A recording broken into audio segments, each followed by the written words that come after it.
दोस्तों, आज की कहानी पूरी तरह सच्ची नहीं है, पर हाँ, पूरी तरह केवल कहानी भी नहीं है, कुछ सच भी है। कहानी शुरू होती है 1980 के ठंड के दिनों से। जॉर्ज अपनी कार में अपने घर पहुंचता है, पर कार से निकलने से पहले वह कुछ खून की बूंदें देखता है अपने शीशे पर। तब वो भाग करके घर के अंदर जाता है और अपनी बेटी को लेकर के भागना शुरू करता है। अब जॉर्ज कौन है, ये जानने के लिए कहानी में आपको थोड़ा पीछे जाना पड़ेगा। ये दिन था फैनी के बर्थडे का। फैनी जॉर्ज और कैथरीन की बेटी। इस मौके पर जॉर्ज और कैथरीन पार्टी दे रहे हैं। बहुत सारे लोग आए हुए हैं और सभी इंजॉय कर रहे हैं।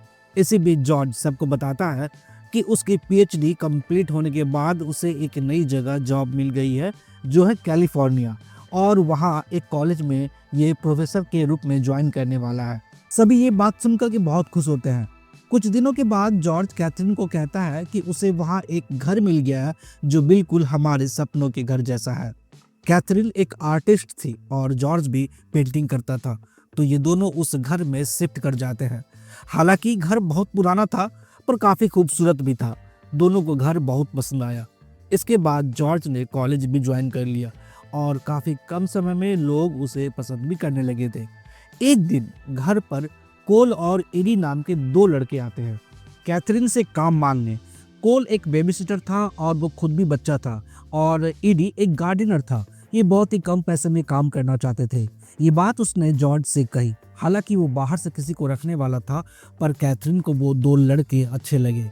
एक दिन जब ये दोनों अपने रूम पर थे और सोने जा रहे थे, तो कैथरीन को कुछ जलने की बदबू आती है। बाद में जॉर्ज को भी। इधर फैनी के रूम में एक डॉल थी जिसकी लाइट कम और ज्यादा हो रही थी। सिर्फ इतना ही नहीं, फैनी ने अपने कमरे के कुर्सी को हिलते हुए भी देखा, तो वो चिल्ला करके अपने मॉम और डैड के पास जा करके सो जाती है। दोनों को लगा कि शायद नया घर है, इसलिए ये डर रही है। जॉर्ज को भी अपने काम के पहले दिन अपने एक साथी ने उसे एक किताब गिफ्ट किया, जिसमें मरने के बाद आप कहाँ जाते हो इसका जिक्र है। पर जॉर्ज इन सब बातों को मानता नहीं था। पर कैथरीन के साथ सच में उस घर में कुछ अलग हो रहा था। वो एक दिन जब किचन साफ कर रही थी, तो उसे एक बाइबल मिलती है और उसके अंदर एक पेज जिसमें कुछ लोगों की डेथ की तारीख लिखी हुई थी। सिर्फ इतना ही नहीं, उसे अपने किचन में एक अंगूठी भी मिलती है, जिसे छूने से उसे कुछ एहसास होता है, जैसे कि वहाँ कोई हो। अगले दिन वो एक जगह पर जाती है जहाँ पर पुराने लोगों की जानकारी वो ले सकती थी, जो उस जगह पर रहते थे। जहाँ उसने उस कपल की फोटो देखी जिसने इस घर को बनाया था। ये बात वो जॉर्ज को बताना चाहती थी, पर बताया नहीं। ये जो दो लड़के थे, ईडी और कोल, ये अच्छा काम कर रहे थे। फैनी इनके साथ काफी खुश रहती थी और ये बात कैथरीन को बहुत अच्छी लगती थी। वो भी उनके साथ टाइम स्पेंड करती थी। इधर जॉर्ज जब फैनी के साथ लाइब्रेरी में था, तो उसकी मुलाकात एक खूबसूरत लड़की से होती है। जॉर्ज थोड़ा उसे लाइन मार रहा था। जॉर्ज को एक इनविटेशन मिलता है जस्टिन की तरफ से, जो उसके साथ उसके कॉलेज में काम करती थी, और चूंकि ये बहुत जल्दी फेमस हो गया था, तो वो इससे और इसकी वाइफ से मिलना चाहती थी। जस्टिन ने जॉर्ज की पेंटिंग को भी देखा, जो उसे बहुत अच्छा लगा। अब घर पर कैथरीन को फिर से वो जलने की खुशबू आती है। ऐसा सिर्फ रात में होता था। तो वो नीचे जाके देखती है, यह देखने के लिए कि आखिर ऐसा होता क्यों है। दोस्तों, इस घर में सच में एक साया है जो सबको देखती रहती है, पर कुछ बुरा नहीं करती। फैनी ने तो उसकी एक झलक भी देखी, और वो चिल्लाते हुए अपने माँ के पास जाती है और वहीं सो जाती है। एक सुबह जॉर्ज मॉर्निंग वॉक के लिए निकलता है, तो उसे वहाँ पर विलिस दिखती है, वही लड़की जो उसे लाइब्रेरी में मिली थी, जहाँ इन दोनों में फिजिकल रिलेशन बनता है, और कैथरीन को इसके बारे में पता नहीं चलता है। दोस्तों, जो दो लड़के इनके पास काम करते थे, तो ये जान करके आपको ताज्जुब होगा कि ये दोनों उसी घर में बड़े हुए थे, यानी इनसे पहले वो इसी घर में रहते थे। और ये बात सिर्फ जॉर्ज को पता थी, उसकी वाइफ को नहीं। जॉर्ज अपनी वाइफ को धोखा दे रहा था, वो उस लड़की से रेगुलर मिल रहा था। इधर वो कैथरीन को जस्टिन के घर लेके जाता है, जिसने इन्हें इनवाइट किया था। जॉर्ज को वहाँ ओरिजिनल वीड पीने के लिए मिला, इसलिए वो खुश था। पर कैथरीन जस्टिन से मिलकर के बहुत खुश हुई। ये अपने हाथों से सॉल और भी बहुत कुछ सारी चीजें बनाती थी। मतलब उसकी एक पहचान थी, और इसकी पहचान थी कि ये बस जॉर्ज की वाइफ है। ये दोनों काफी अच्छा समय साथ में बिताते हैं। जस्टिन उसे कहती है कि यहाँ के लोगों की एक मीटिंग होने वाली है जिसमें तुम जरूर आना। ये कहती है कि ठीक है। ये दोनों जब वहां से वापस आ रहे थे तो जॉर्ज काफी तेज गाड़ी चला रहा था। ये उसे धीरे करने के लिए बोलती है और ये करता नहीं है। पर बाद में जब वो गाड़ी को रोकता है तो ये बाहर निकल जाती है और इन दोनों में झगड़ा होने लगता है। ये कैथरीन को जोर से धक्का दे देता है जिससे कि ये दूर जाके गिरती है, जिसकी वजह से उसके चेहरे पे चोट लग जाती है। तो घर आने के बाद ये उसे मनाने की कोशिश करता है। ये कहता है कि मैं तुमसे बहुत प्यार करता हूँ। वो जैसा ही ऐसा बोलता है तो उस रूम में एक जो डॉल थी वो ब्लास्ट कर जाती है। उसे समझ नहीं आया कि ऐसा हुआ क्यों। अगले दिन कैथरीन जस्टिन के साथ उस मीटिंग में जाती है जहां जितने भी लोग आए हुए थे वो इस बात पर विश्वास करते हैं कि मरने के बाद एक दुनिया है जहां हम जाते हैं। ये मीटिंग खत्म होने के बाद जब वो घर आती है तो काफी रात हो चुकी थी और घर पर खाने के लिए कुछ भी नहीं था, जिसकी वजह से जॉर्ज गुस्सा हो जाता है। वो जस्टिन को भी कार में देखता है। ये उसे कुछ खास पसंद नहीं करता था। अगले दिन ये अपने डिपार्टमेंट के हेड से मिलता है, वो भी एक बोट में। ये दोनों घूमने के लिए निकले हुए थे। फ्लॉयड बहुत स्पिरिचुअल था और भूतों पर विश्वास भी करता था। इन दोनों की बातचीत में जॉर्ज ने अपने एक भाई के बारे में बताया जिसकी मौत 19 साल में ही हो गई थी। वो काफी टैलेंटेड था मगर गे था, जो कि बोट चलाते हुए डूब करके मर गया। इन दोनों की बातें यहीं खत्म नहीं होती। वो उन्हें अपने घर लेकर के जाता है जहां वो कैथरीन से मिलते हैं। जॉर्ज ने उससे कहा कि ड्रिंक रेडी करता हूं मैं, तुम इन्हें अपना घर दिखाओ। तो ये उन्हें ऊपर लेकर के जाती है, पर जैसे ही सीढ़ियां खत्म होती है वो रुक जाते हैं। वो कैथरीन को कहते हैं कि इस घर में कोई और भी है, पर वो तुम्हारे लिए है, वो तुम्हें हानि नहीं पहुंचाना चाहती।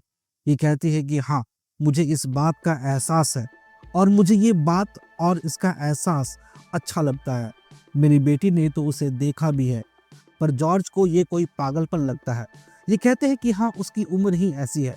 पर कोई बात नहीं, क्यों ना हम एक सेशन रखें जिसमें हमें ये पता चले कि आत्मा किसकी है और क्या चाहती है। ये इस बात के लिए मान जाती है। इनके जाने के बाद जॉर्ज काफी खुश था। वो कैथरीन को कहता है कि क्यों ना हम एक पार्टी रखते हैं और अपने सारे जानने वाले को बुलाते हैं। ये कहती है कि ठीक है, पर हम कुछ लोकल लोगों को भी बुलाएंगे जिन्हें मैं जानती हूँ। जॉर्ज चाहता तो नहीं था, पर वो कहता है कि ठीक है। तो अगले दिन पार्टी होती है जिसमें वो दो लड़के भी थे, एडी और कोल। एडी पियानो बजा रहा था जो उस घर में था और कोल सबको वाइन सर्व कर रहा था। इस पार्टी में दो बातें हुई। पहली कि जॉर्ज जस्टिन को वीड पिलाने के लिए बाहर लेकर के जाती है, जो जस्टिन ने खुद लाया था उसे गिफ्ट देने के लिए। मगर पीने के बाद वो उसका हाथ पकड़ लेता है और बहुत बोलने के बाद भी वह हाथ उसका छोड़ता नहीं है। वो समझ जाती है कि इंसान जैसा दिखता है वैसा है नहीं। और दूसरी बात, कैथरीन को ये पता चल जाता है कि जो दो लड़के उसके यहाँ काम करते हैं वो इसी घर में रहते थे और उनके पेरेंट की मौत इसी घर में हुई है। तो पार्टी खत्म होने के बाद जब ये बात वो जॉर्ज से पूछती है कि तुमने इस बारे में मुझे बताया क्यों नहीं, तो उसका बस एक ही कहना था कि मैं तुम्हें दुख नहीं पहुंचाना चाहता था, तुम्हें परेशान नहीं करना चाहता था। वो जैसे ही ये कहता है तो इलेक्ट्रिसिटी में कुछ प्रॉब्लम हो जाती है। मतलब जब भी वो कोई झूठ कैथरीन को कहता तो कुछ ना कुछ अजीबोगरीब होने लगता। अगले दिन कैथरीन जब एडी से मिलती है तो वो उसे उसकी माँ की अंगूठी देने वाली थी, पर ये कहता है कि कोई बात नहीं, ये आप पर अच्छी लगती है और मुझे ये नहीं चाहिए। कैथरीन लाइब्रेरी जाकर एक फोटो निकालती है उस औरत का जो वहाँ पहले रहती थी। उसके बाद वो फ्लॉयड को कॉल करती है और कहती है कि मैं रेडी हूँ। इसके बाद एक सेशन रखा जाता है जिसमें कैथरीन और फ्लॉयड के अलावे कुछ और लोग भी थे। कैथरीन उस औरत का फोटो सबके सामने रखती है और कहती है कि शायद ये वही है जो यहाँ रहती है और मुझसे बात करने की कोशिश कर रही है। ये सभी आत्माओं को अच्छा मानते थे जो हमारी मदद करते हैं। फिर ये सभी अपना विधि शुरू करते हैं। थोड़ी देर के बाद मोमबत्तियां बुझ जाती है और एक टॉवल हवा में उड़ने लगता है, पर देखने से ऐसा लग रहा था जैसे कोई उस आत्मा को रोक रहा है। इसके बाद सब कुछ अचानक से रुक जाता है। मिस्टर फ्लॉयड कहते हैं कि इस घर में एक और आत्मा है और वो क्या चाहती है पहले हमें ये पता करना होगा। इसके बाद ये सेशन यहीं खत्म हो जाता है। जॉर्ज अपने स्टूडेंट को लेकर एक एग्जीबिशन में गया था जहां जस्टिन भी थी, जिसे देख कर के ये बिल्कुल भी खुश नहीं था, पर उसे आने से मना भी नहीं कर सकता था। उस एग्जीबिशन में उसकी मुलाकात एक डॉक्टर से होती है। उनके अनुसार इसने अपना रिसर्च कंप्लीट ही नहीं किया और उसे बिना रिकमेंडेशन कोई टीचर बनना ही नहीं चाहिए था। इस पर जॉर्ज कहता है कि मैं टीचर नहीं हूँ, मैं तो बस यूं ही आ गया हूँ। बच्चों को मैं मना करता हूँ कि वो मुझे प्रोफेसर ना कहे, पर वो मानते ही नहीं। दोस्तों, ये सारी बात जस्टिन सुन लेती है। उसने भी सोचा कि आखिर इसने ऐसा बोला क्यों। ठीक उसका अगले दिन फ्लॉयड ने उससे कहा कि तुमने जो रिकमेंडेशन लेटर दिया था इस जॉब के लिए, वो तुमने क्या खुद से लिखा था, यानी कि इसने फ्रॉड किया है। ये कहता है कि फ्लॉयड, मुझे अपनी बात रखने का मौका मिलना चाहिए, मैं अपना हक पाने के लिए ऐसा कर रहा था। तब फ्लॉयड ने कहा कि मैं ये बात रखूंगा सबके सामने और उनका जो भी फैसला होगा वो तुम्हें मानना पड़ेगा। यानी दोस्तों, इसकी नौकरी अब जाने वाली थी। और तो और घर पर जॉर्ज की माँ और डैड आए हुए थे। उन्होंने अपने एक कज़न की बात छेड़ी जो कि 19 साल की उम्र में मर चुका था, मगर उसे पेंटिंग का बहुत शौक था। मगर उसके मरने के बाद अचानक उसकी सारी पेंटिंग्स गायब हो गई। तो जब कैथरीन ने उनसे पूछा कि किस तरह की पेंटिंग थी वो, तो उन्होंने जब बताया तो उसे यकीन हो गया कि ये सारी पेंटिंग तो अभी जॉर्ज के पास है। मतलब कि इसने दुनिया को धोखा दिया है। ये वो दिखाने की कोशिश करता है जो कि वो है ही नहीं। अगले दिन जॉर्ज फ्लॉयड से मिलने चला जाता है बोट पर। उससे बात करना चाहता था, पर उसकी नीयत ठीक नहीं थी। वो उसके कंप्लेन को वापस करने के लिए तैयार ही नहीं होता है। इधर घर पर एडी कैथरीन को परेशान देखता है, तो वो उसे कहता है कि अगर मेरे पास आपकी जैसी वाइफ होती तो आप जहाँ कदम रखती जमीन को मैं चूम लेता। एडी की ये बात सुनकर वो उसे किस करने लगती है। जॉर्ज शाम को घर आता है तो वो पूरी तरह से पानी में भीगा हुआ था, पर उसी समय जस्टिन उसे उस हालत में देख लेती है। ये रात का समय था। जस्टिन उससे पूछ देती है कि तुम भीगे कैसे। जॉर्ज घर के अंदर चला जाता है और जस्टिन भी अपने घर जाने लगती है, पर तभी वो अपने कार के शीशे से देखती है कि कोई उसका पीछा कर रहा है। दोस्तों, ये जॉर्ज था। वो अपनी कार को तेज करता है और इसे जोर से पीछे से धक्का मारता है और इसकी कार गड्ढे में चली जाती है। इसके बाद ये घर चला जाता है। घर पर कैथरीन थी, पर पहली बार ऐसा लगा कि जॉर्ज किसी से बात कर रहा है जो वहाँ है ही नहीं। अगले दिन जॉर्ज कॉलेज चला जाता है। उसी दिन कैथरीन को ये पता चलता है कि फ्लॉयड मर चुका है। उसकी लाश नदी में मिली है और जस्टिन का एक्सीडेंट हो गया है, वो हॉस्पिटल में है। ये उससे मिलने जाती है। उसे बहुत बुरी तरह से चोट लगी थी, वो बेहोश थी और डॉक्टर ने कहा कि इसे कभी होश नहीं आएगा। इधर कॉलेज का माहौल भी जॉर्ज के खिलाफ हो चुका था। आज रात जब वो घर जाता है तो कैथरीन वहाँ थी, पर वो अपनी बेटी से मिलना चाहता था, पर ये कहती है कि वो सो गई है। पर ये फिर भी ऊपर जाता है, अपनी बेटी को तैयार देखता है। आज कैथरीन यहाँ से भागने वाली थी, पर इसे पता चल जाता है। ये कैथरीन को एक ड्रिंक देता है जिसमें बेहोशी की दवा थी।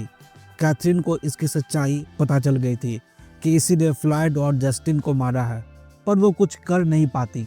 ये उस आत्मा से मदद मांगती है, पर वो आत्मा कहती है कि मैं तुम्हारे साथ दे सकती हूँ और दूंगी, पर किसी की मर्जी उसकी खुद की होती है और मैं उसे रोक नहीं सकती।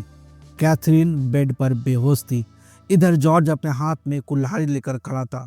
शायद वो उसे मारना नहीं चाहता था, पर उसने कुछ आवाज सुनी और अपनी कुल्हाड़ी चला दी। कैथरीन वहीं मर जाती है और उसके हाथ से अंगूठी खुल करके नीचे गिर जाती है। अगली सुबह वो कोल को जल्दी बुला लेता है और उसके आने से पहले वो कॉलेज चला जाता है, पर एक लेटर छोड़ के जाता है कि मेरी वाइफ बीमार है, उसे डिस्टर्ब मत करना। उसकी बेटी नीचे सोफे पर सोई हुई थी, इसने उसे भी दवा खिला दी थी। शाम होने के बाद कोल चला जाता है और फिर जब ये घर आता है तो अपनी बेटी को लेकर के अपने पड़ोसी के पास चला जाता है और वो पुलिस को कॉल करके बताता है कि इनके घर में कुछ हुआ है। पुलिस आती है और कैथरीन की लाश को देखती है और उस कुल्हाड़ी को भी। ये जॉर्ज को अपने साथ लेकर के जाती है, पर उसके खिलाफ कोई सबूत नहीं मिलता। वो उस पूरे दिन अपने कॉलेज में था और ये बात सभी ने देखी। पुलिस को लगा कि शायद किसी और ने कैथरीन को मारा है। वो उसे पूछताछ करती है, पर फिर उसे जाने देती है। एडी पुलिस के पास जाता है और कहता है कि इसने कैथरीन को मारा है, पर इसके पास भी कोई सबूत नहीं था। पुलिस को भी शक था, मगर अभी वो छानबीन कर रही थी। वो जस्टिन के उठने का इंतजार कर रही थी और फिर एक दिन जस्टिन को होश आ जाता है और इसमें मदद करती है वो आत्मा जो कैथरीन के घर पर थी, और खुद कैथरीन अब वो भी आत्मा बन जाती है। ये खबर जब जॉर्ज को मिलती है तो वो समझ जाता है कि अब उसका अंत नज़दीक आ गया है। वो बोट ट्रे करके समंदर के रास्ते भागने की कोशिश करता है, पर समंदर में बहुत तेज बाढ़ आ जाती है और वो मारा जाता है। ये बिल्कुल ऐसा ही था जैसा कि किताब का वो कवर पेज जहां इंसान मरने के बाद जाता है। और दोस्तों, ये कहानी यहीं ख़त्म हो जाती है। दोस्तों, वो अंगूठी उसी घर में रह जाती है। और ये कहानी आप सभी को कैसी लगी मुझे कमेंट करके ज़रूर बताइएगा। चैनल को लाइक कीजिएगा, सब्सक्राइब कीजिएगा, और अब तक इस कहानी को सुनने के लिए आप सभी को बहुत बहुत धन्यवाद।